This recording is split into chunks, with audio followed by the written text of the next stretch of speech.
കോയമ്പത്തൂർ പോയി വന്ന് രാവിലെ തന്നെ ഒരു കോള്. വാലൈക്കും സലാം.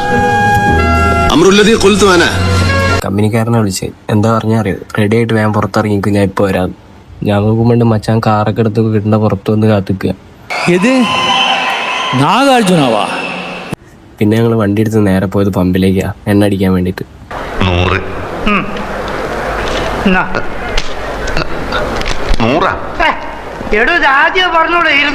എണ്ണ അടിച്ച് അപ്പുറത്തോട്ട് നോക്കിയപ്പോൾ നമ്മളതേ പോലത്തെ ഒരു കാർ അവിടെ കംപ്ലൈന്റ് ആയി കിടക്കണം. ഞാൻ മോട്ടറിന്റെ സ്വിച്ചിന്റെ ട്രിഗാൽമെന്റ് പോയിണ്ടാവും. ഞാനൊന്ന് നോക്കട്ടെ. ഒരു ഫീസ് കെട്ടാൻ കോളേജിലൊന്നും പോയി പഠിച്ചതിന്റെ ആവശ്യമില്ല.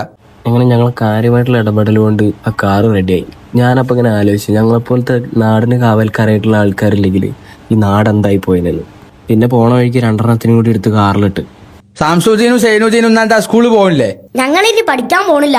അപ്പൊ ഇതിന്റെ ബാക്കി ഇനി നാളെ. അപ്പൊ ഓക്കെ, പോയി വരാം.